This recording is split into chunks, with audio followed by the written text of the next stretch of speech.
Ladies and gentleman, ಇದು cinema ಅಲ್ಲ, ಅಸಲಿ ರಾಜಕೀಯದ ಆಟ.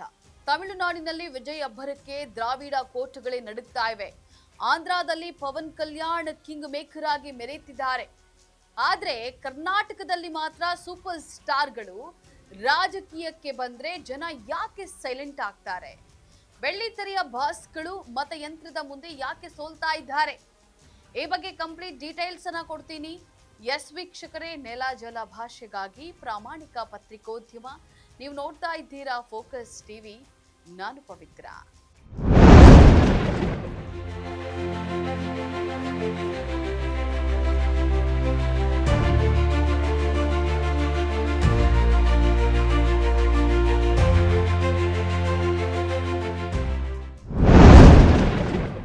ಆಂಧ್ರ ಮತ್ತು ತಮಿಳುನಾಡಿನಲ್ಲಿ ಸಿನಿಮಾ ಸ್ಟಾರ್ಗಳೆಂದ್ರೆ ದೇವರಿಗಿಂತ ಒಂದು ಪಟ್ಟು ಹೆಚ್ಚು. ಅಲ್ಲಿನ ಜನರು ನಟರನ್ನ ಕೇವಲ ಪರದೆಯ ಮೇಲೆ ನೋಡಿ ಸಂಭ್ರಮಿಸೋದಿಲ್ಲ, ಅವರನ್ನ ತಮ್ಮ ನಾಯಕರಂತೆ ಹೇಳಿ ಭಾವಿಸ್ತಾರೆ. ತೆಲುಗು ದೇಶಂ ಪಕ್ಷವನ್ನ ಅಂದ್ರೆ ಟಿಡಿಪಿ ಸ್ಥಾಪಿಸಿದಂತಹ ಕೇವಲ 9 ತಿಂಗಳಲ್ಲಿ NTR ಗೆದ್ದು ಕಾಂಗ್ರೆಸ್ ಭದ್ರಕೋಟೆಯನ್ನ ಧೂಳೀಪಟ ಮಾಡಿದ ಇತಿಹಾಸವಿದ್ರೆ, ಇತ್ತೀಚೆಗೆ ಪವನ್ ಕಲ್ಯಾಣ್ ಆಂಧ್ರ ರಾಜಕೀಯದ ಗೇಮ್ ಚೇಂಜರ್ ಆಗಿ ಹೊರಹೊಮ್ಮಿದ್ದಾರೆ. ಈಗ ತಮಿಳುನಾಡಿನಲ್ಲಿ ವಿಜಯ್ ಅವರ ಟಿವಿಕೆ ಕೂಡ ಇದೇ ಹಾದಿಯಲ್ಲಿ ಸಾಗ್ತಾ ಇದೆ. ಡಿಎಂಕೆ ಮತ್ತು ಎಐಎಡಿಎಂಕೆ ಅಂತಹ ದಶಕಗಳ ಹಳೆಯ ದ್ರಾವಿಡ ಪಕ್ಷಗಳ ನಡುವೆ ವಿಜಯ್ ಅವರು ಒಬ್ಬ ಪರ್ಯಾಯ ನಾಯಕನಾಗಿ ಹೊರಹೊಮ್ಮಿದ್ದಾರೆ.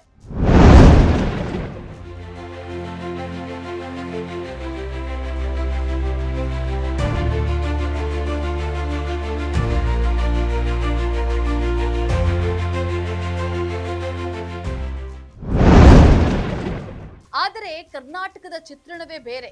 ಇಲ್ಲಿನ ಪ್ರೇಕ್ಷಕ ಸಿನಿಮಾವನ್ನ ಪ್ರೀತಿಸ್ತಾನೆ, ಆದರೆ ಮತ ಹಾಕುವಾಗ ಮಾತ್ರ ಪ್ರಬುದ್ಧತೆಯನ್ನ ತೋರ್ತಾನೆ. ಡಾಕ್ಟರ್ ರಾಜ್ಕುಮಾರ್ ಅಂತಹ ಮಹಾನ್ ನಟನೆ ರಾಜಕೀಯದಿಂದ ದೂರ ಉಳಿದ್ರು. ಇನ್ನು ಅಂಬರೀಶ್, ಅನಂತನಾಗ್ ಸಚಿವರಾದ್ರೂ ಕೂಡ ಅವರ ಸಿನಿಮಾ ವರ್ಚಸ್ಸು ಪಕ್ಷದ ಗೆಲುವಿಗೆ ಸೀಮಿತವಾಯಿತೇ ಹೊರತು ಅವರು ಪ್ರತ್ಯೇಕ ಶಕ್ತಿಯಾಗಿ ಬೆಳೆಯಲಿಲ್ಲ. ಇನ್ನು ರಿಯಲ್ ಸ್ಟಾರ್ ಉಪೇಂದ್ರ ಪ್ರಜಾಕೀಯದ ಮೂಲಕ ಹೊಸ ಕ್ರಾಂತಿಗೆ ನಾಂದಿ ಹಾಡಿದ್ರು. ತಳಮಟ್ಟದ ಸಂಘಟನೆಯಲ್ಲಿ ಹಿನ್ನಡೆಯನ್ನ ಅನುಭವಿಸ್ತಾ ಇದ್ದಾರೆ. ಶ್ರೀನಾಥ್ ಹಿರಿಯ ನಟನಿದ್ರು ಕೂಡ ಕೇವಲ ಬಿಜೆಪಿ ವಿಧಾನ ಪರಿಷತ್ ಸದಸ್ಯರಾಗಲು ಮಾತ್ರ ಸೀಮಿತವಾಗಿದ್ರು. ಶಂಕರ್ ನಾಗ್ ದೊಡ್ಡ ರಾಜಕೀಯ ಕನಸು ಕಂಡಿದ್ರು, ಆದರೆ ಆಯಸ್ಸು ಸಾಥ್ ನೀಡಲಿಲ್ಲ. ಮೇರು ನಟ ಅಂಬರೀಶ್ ಚುನಾವಣೆ ಪ್ರಚಾರ ಮಾಡೋದಕ್ಕೆ ಮಾತ್ರ ಸೀಮಿತವಾಗಿದ್ರು. ಹಾಗೂ ಉಮಾಶ್ರೀ, ಜೈಮಾಲಾ, ಶ್ರುತಿ, ಹೇಮಾ ಚೌಧರಿ, ತಾರಾ ಮಹಿಳಾ ನಟಿಗಳು ಕೂಡ ಕೇವಲ ಆಯಾ ಪಕ್ಷದ ಪ್ರಚಾರಕ್ಕಾಗಿ ಸೀಮಿತವಾಗಿದ್ರು. ಇತ ಬಿಸಿ ಪಾಟೀಲ್, ಸಿಪಿ ಯೋಗೇಶ್ವರ್, ಮುಖ್ಯಮಂತ್ರಿ ಚಂದ್ರು ಮದನ್ ಪಾಟೀಲ್ ಅವರಿಂದಲೂ ದೊಡ್ಡ ಮಟ್ಟದ ರಾಜಕಾರಣ ಆಗ್ಲಿಲ್ಲ. ಇನ್ನು ಚಾಲೆಂಜಿಂಗ್ ಸ್ಟಾರ್ ದರ್ಶನ್ ರಾಜಕೀಯ ಪ್ರಚಾರಕ್ಕೆ ಹಾಗೂ ರಾಜಕೀಯ ಉತ್ಸಾಹಿಗಳಿಗೆ ಸೀಮಿತ ಮಾಡಿಕೊಂಡ್ರು.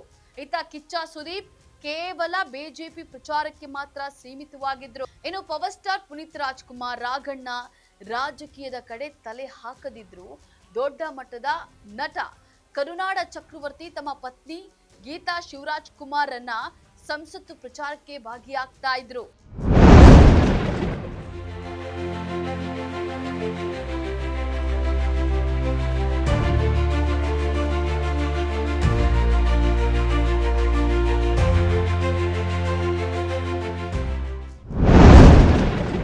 ವೀಕ್ಷಕರೇ, ಕರ್ನಾಟಕದಲ್ಲಿ ಸ್ಟಾರ್ ಪವರ್ ಪ್ರಚಾರಕ್ಕೆ ಮಾತ್ರ ಸೀಮಿತ. ಸ್ವಂತ ಬಲದ ಮೇಲೆ ಅಧಿಕಾರ ಹಿಡಿಯಲು ಕೇವಲ ಕಟೌಟ್ ಅಥವಾ ಡೈಲಾಗ್ ಸಾಕಾಗಲ್ಲ ಅನ್ನೋದು ಇಲ್ಲಿ ಸಾಬೀತಾಗಿದೆ. ನಟರು ಜನನಾಯಕರಾಗಬೇಕಂದ್ರೆ ಬೆಳ್ಳಿ ತೆರೆಯಿಂದ ಕೆಳಗಿಳಿದು ಜನರ ಮಧ್ಯೆ ಬೆವರಿಳಿಸಬೇಕಿದೆ. ಇದಾಗಿತ್ತು ಈ ಕ್ಷಣದ ಪೊಲಿಟಿಕಲ್ ಅಪ್ಡೇಟ್. ನೆಲ ಜಲ ಭಾಷೆಗಾಗಿ ನೋಡ್ತಾ ಇರಿ ಫೋಕಸ್ ಟಿವಿ.